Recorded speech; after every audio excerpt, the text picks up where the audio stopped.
আজি 6-3-2024 বৰ্ষৰ প্ৰাতঃ মুৰলী ওম শান্তি বাপ-দাদা মধুবন। আজি বাবাই কৈছে, মৰমৰ সন্তানসকল, তোমালোকৰ এতিয়া বানপ্ৰস্থ অৱস্থা, কিয়নো তোমালোক বাণীৰ সিপাৰে ঘৰলৈ যাব লাগে। সেইবাবে স্মৃতিত থাকি পাৱন হোৱা। প্ৰশ্ন: উচ্চ লক্ষ্যত উপনীত হ'বলৈ কোনটো কথাত নিশ্চয় সাৱধানতা অৱলম্বন কৰিব লাগে? উত্তৰ: চকুৰ দৃষ্টিৰ ক্ষেত্ৰত সাৱধান হোৱা। এই দুচকুৱেই বহুত প্ৰবঞ্চনা কৰে। আসুৰিক দৃষ্টিয়ে বহুত লোকচান কৰে। সেইবাবে যিমান সম্ভৱ নিজক আত্মা বুলি বুজি পিতাক স্মৰণ কৰা। ভাই দৃষ্টিৰ অভ্যাস কৰা। ৰাতিপুৱা অমৃতবেলা উঠি একান্তত বহি নিজে নিজৰ লগত কথা পতা। ভগৱানৰ হুকুম, মৰমৰ সন্তানসকল, কাম মহাশত্ৰুৰ পৰা খবৰদাৰ হৈ থাকা। ওম শান্তি। অতি মৰমৰ আত্মিক সন্তানসকল, এয়াতো বুজি পাইছা, কিয়নো ইয়ালৈ বুজোতাসকলেহে আহিব পাৰে। ইয়াত কোনো মনুষ্যই নপঢ়ায়, এয়াতো ভগৱানে পঢ়ায়। ভগৱানৰো পৰিচয় থকা উচিত। ভগৱান নামটি কিমান উচ্চ, আকৌ কয় নাম ৰূপৰ পৰা উপৰাম। এতিয়া বাস্তৱত হয়ো উপৰামেই। ইমান সূক্ষ্ম বিন্দু কোৱাও হয় আত্মা তৰা সদৃশ। যেনেকৈ সেই তৰা সূক্ষ্মটো নহয়, এই আত্মা তৰাটো সঁচাকৈয়ে সূক্ষ্ম। পিতাও বিন্দু, পিতাটো সদায় পবিত্ৰ। তেওঁৰ মহিমাও হ'ল জ্ঞানৰ সাগৰ, শান্তিৰ সাগৰ। এই ক্ষেত্ৰত বিভ্ৰান্ত হোৱাৰ কোনো কথা নাই। মুখ্য কথা হৈছে পবিত্ৰ হোৱাৰ। বিকাৰৰ ওপৰতেই কাজিয়া হয়। পবিত্ৰ হ'বলৈ পতিত পাৱনক মাতে, সেয়েহে নিশ্চয় পাৱন হ'ব লাগে নহয়। এই ক্ষেত্ৰত বিভ্ৰান্ত হ'ব নালাগে। যি ঘটি গ'ল, বিঘিনি আদি আহে, নতুন কথা নহয়। অবলাসকলৰ ওপৰত অত্যাচাৰ হ'ব। আন সৎসংগবোৰত এই কথাবোৰ নাথাকে। ক'তো কাজিয়া পেচাল নহয়। এই কাজিয়া পেচাল বিশেষকৈ এই কথাটিৰ পাৱন হোৱাৰ ওপৰতেই হয়। পিতাই কয়, মই আহোঁৱেই বানপ্ৰস্থ অৱস্থাত। বানপ্ৰস্থ অৱস্থাৰ নিয়মো ইয়াৰ পৰাহে আৰম্ভ হয়। সেয়েহে বানপন্থীসকল নিশ্চয় বানপ্ৰস্থ অৱস্থাতেই থাকিব। বাণীৰ সিপাৰে যাবলৈ পিতাক স্মৰণ কৰি পুৰা পবিত্ৰ হ'ব লাগে। পবিত্ৰ হোৱাৰ পদ্ধতিও এটাই, উভতি যাব লাগে। সেয়েহে পবিত্ৰ নিশ্চয় হ'ব লাগে। সকলোতো যাবই লাগে, কেৱল 2-4 জনটো নাযায়। গোটেই পতিত সৃষ্টিৰ পৰিৱৰ্তন হ'ব লাগে। এই ড্ৰামাখনক কোনেও নাজানে। সত্যযুগৰ পৰা কলিযুগলৈ এয়া ড্ৰামাৰ চক্ৰ। পিতাই কয়, নিজক আত্মা বুলি বুজি পিতাক স্মৰণ কৰা আৰু পবিত্ৰ নিশ্চয় হ'ব লাগে। তেতিয়াহে তোমালোক শান্তিধাম আৰু সুখধামলৈ যাব পাৰিবা। গায়নো আছে, গতি সদ্গতিদাতা এজনেই। সত্যযুগত বহুত কম সংখ্যক থাকে আৰু পবিত্ৰ হয়। কলিযুগত অনেক ধৰ্ম আৰু অপবিত্ৰ হৈ যায়। এয়াতো সহজ কথা আৰু পিতাই প্ৰথমেই কৈ দিয়ে। পিতাইতো জানে যে কাজিয়া পেচাল নিশ্চয় হ'ব। যদি নাজানে তেন্তে যুক্তি কিয় ৰচে যে চিঠি লৈ আহা যে আমি জ্ঞানমৃত পান কৰিবলৈ যাওঁ। জানে যে এই কাজিয়া পেচাল হোৱাটো ড্ৰামাত নিৰ্ধাৰিত হৈ আছে। আচৰিত কথা যে পিতাক ভালকৈ চিনি জ্ঞান লয়, আনকো জ্ঞান দিয়ে, তথাপি অ মায়া, তোমালোকক তুমি নিজৰ ফালে আকৰ্ষিত কৰি লোৱা। এয়া সকলো ড্ৰামাত নিৰ্ধাৰিত হৈ আছে। এই নিয়তিক কোনেও খণ্ডন কৰিব নোৱাৰে। মনুষ্যই কেৱল শব্দ কৈ দিয়ে, কিন্তু অৰ্থ বুজি নাপায়। সন্তানসকল, এয়া অতি উচ্চ পঢ়া। চকু এনেকুৱা প্ৰবঞ্চক, তাৰ কথাই নুসুধিবা।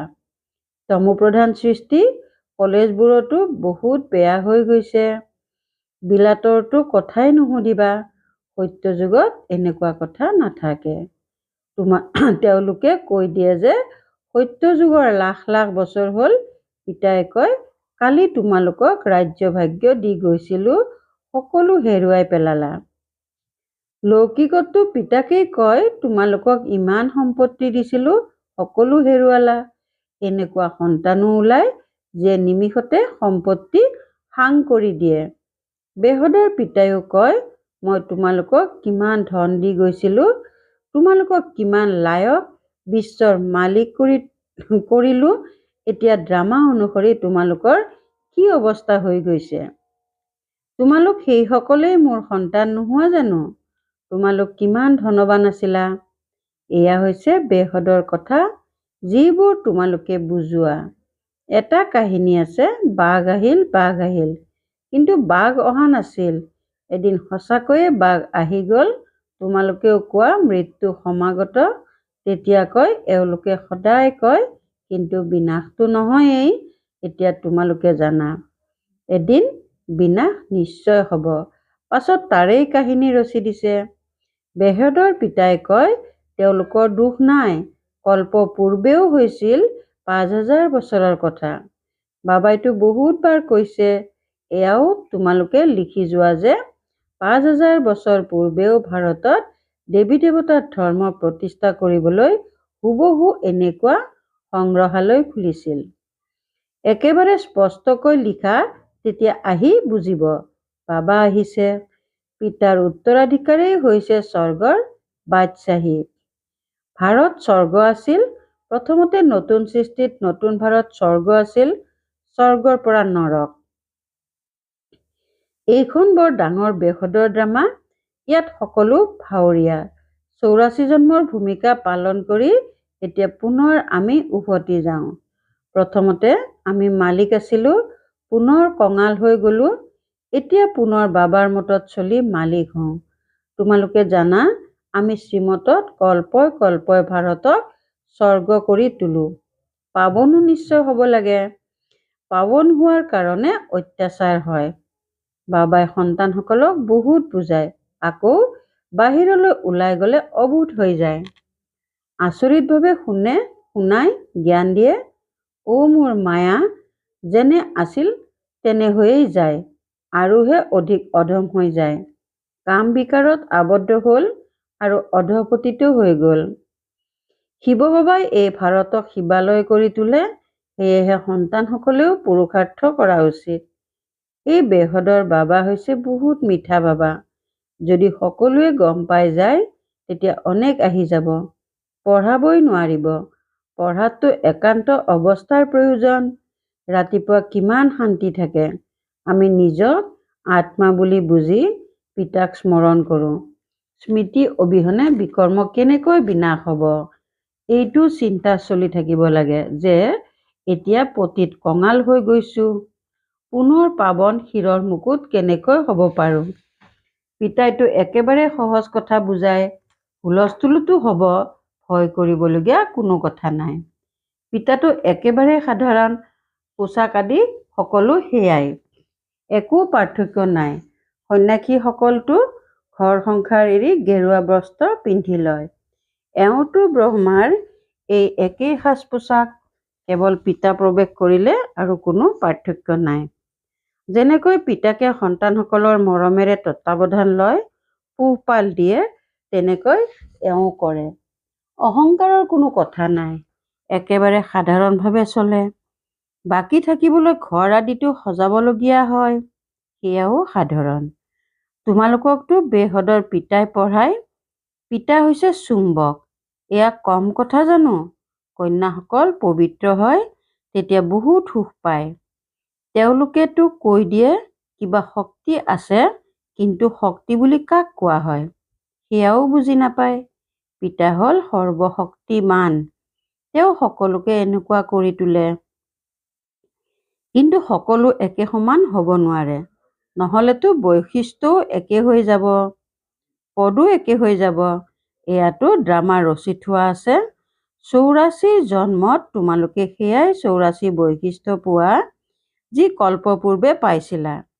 সেয়াই বৈশিষ্ট্য পাই থাকিবা। এই ক্ষেত্ৰত পাৰ্থক্য হ'ব নোৱাৰে। কিমান বুজিবলগীয়া আৰু ধাৰণা কৰিবলগীয়া কথা। বিনাশটো নিশ্চয় হ'ব। বিশ্বত শান্তি এতিয়াতো হ'ব নোৱাৰে।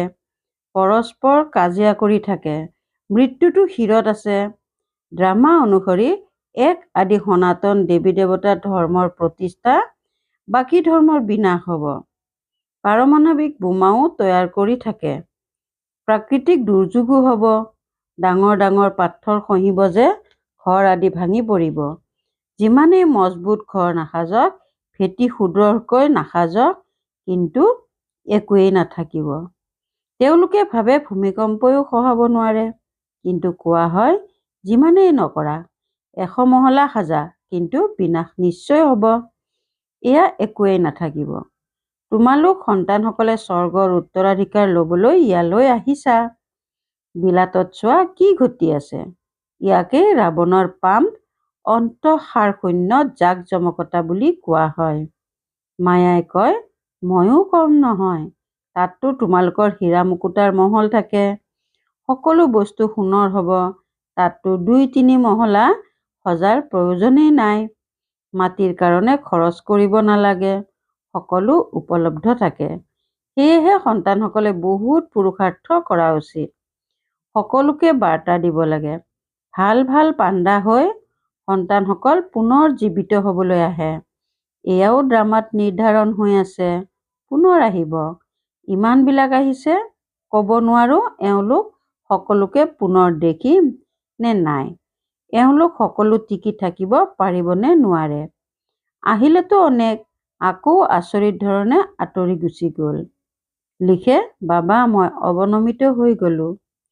হেৰৌ, তোমালোকে যি উপাৰ্জন কৰিছিলা শেষ কৰি দিলা। এতিয়া ইমান ওপৰলৈ উঠিব নোৱাৰে। এয়া হৈছে সকলোতকৈ ডাঙৰ অৱজ্ঞা। তেওঁলোকে অধ্যাদেশ জাৰি কৰে, অমুক সময়ত কোনো বাহিৰলৈ নোলাব, নহ'লে গুলিয়াই দিম। পিতাইও কয় বিকাৰত গ'লে গুলি লাগি যাব। ভগৱানৰ হুকুম হয়, খবৰদাৰ হৈ থাকিবা। আজিকালি গেছ আদিৰ এনেকুৱা বস্তু উলিয়াইছে যে মনুষ্য বহি বহিয়ে শেষ হৈ যাব। এয়া সকলো ড্ৰামাত নিৰ্ধাৰিত হৈ আছে, কিয়নো পাছলৈ হস্পিটেল আদি নাথাকিব। তৎক্ষণাত আত্মাই এটা শৰীৰ এৰি আন এটা ল'ব। দুখ ক্লেশ আদি সকলো নোহোৱা হৈ যায়। তাত ক্লেশ আদি নাথাকেই। আত্মা স্বতন্ত্ৰ হয়। যি সময়ত আয়ুস পুৰা হয়, আত্মাই শৰীৰ এৰি দিয়ে। তাত কাল নাথাকে। ৰাৱণেই নাথাকে, তেনেহ'লে কাল ক'ৰ পৰা আহিব? এয়া ৰাৱণৰ দূত, ভগৱানৰ নহয়। ভগৱানৰ সন্তানটো বহুত মৰমৰ। পিতাই কেতিয়াও সন্তানসকলৰ দুখ সহ্য কৰিব নোৱাৰে। ড্ৰামা অনুসৰি কল্পৰ 3 ভাগেই তোমালোকে সুখ পোৱা। যিজন পিতাই ইমান সুখ দিয়ে, তেওঁৰ শ্ৰীমতত চলা উচিত। এয়া অন্তিম জন্ম। পিতাই কয়, গৃহস্থালীত থাকি অন্তিম জন্ম পবিত্ৰ হ'ব লাগে। পিতাৰ স্মৃতিৰে বিকৰ্ম বিনাশ হ'ব। জন্ম জন্মান্তৰৰ পাপ শিৰত আছে। তমোপ্ৰধানৰ পৰা সতোপ্ৰধান নিশ্চয় হ'ব লাগে। পিতা হৈছে সৰ্বশক্তিমান হৰ্তা-কৰ্তা। শাস্ত্ৰ আদি যিসকলে পঢ়ে তেওঁলোকক হৰ্তা-কৰ্তা বুলি কয়। এতিয়া পিতাই কয়, মই সকলোৰে হৰ্তা-কৰ্তা। মই এই ব্ৰহ্মাৰ দ্বাৰা সকলো শাস্ত্ৰৰ সাৰ শুনাওঁ। নিজক আত্মা বুলি বুজি মোক স্মৰণ কৰা, তেতিয়া পাপ বিনাশ হ'ব। বাকী পানীৰে স্নান কৰিলে পবিত্ৰ কেনেকৈ হ'ব? ক'ৰবাত একাচল পানী থাকিলে তেতিয়া তাকো তীৰ্থ বুলি ভাবি তৎক্ষণাত স্নান কৰিব। ইয়াকে কোৱা হয় তমোপ্ৰধান নিশ্চয়। এয়া তোমালোকৰ সতোপ্ৰধান নিশ্চয়। পিতাই বুজাই, এই ক্ষেত্ৰত ভয় কৰিবলগীয়া কথাই নাই। ভাল বাৰু, অতি মৰমৰ কল্পৰ পাছত পুনৰাই মিলিত হোৱা সন্তানসকলৰ প্ৰতি মাতা-পিতা বাপ-দাদাৰ স্নেহপূৰ্ণ স্মৰণ আৰু সুপ্ৰভাত। আত্মিক পিতাৰ আত্মিক সন্তানসকলক নমস্কাৰ। ধাৰণাৰ বাবে মুখ্য সাৰ 1 নম্বৰ, ভগৱানে পবিত্ৰ হ'বলৈ যি হুকুম দিছে, সেয়া কেতিয়াও অৱজ্ঞা কৰিব নালাগে। বহুত খবৰদাৰ হৈ থাকিব লাগে। বাপ-দাদা দুয়োজনৰ প্ৰতিপালনৰ প্ৰতিদান পবিত্ৰ হৈ দেখুৱাব লাগে। 2 নম্বৰ, ড্ৰামাৰ নিয়তি অটল হৈ আছে, সেয়া জানি সদায় নিশ্চিন্ত হৈ থাকিব লাগে। বিনাশৰ আগতে সকলোকে পিতাৰ বাৰ্তা দিব লাগে। বৰদান, জ্ঞান অমৃতেৰে তৃষাতুৰ আত্মাসকলৰ তৃষ্ণা নিবাৰণ কৰি তৃপ্ত কৰোঁতা মহান পুণ্য আত্মা হোৱা।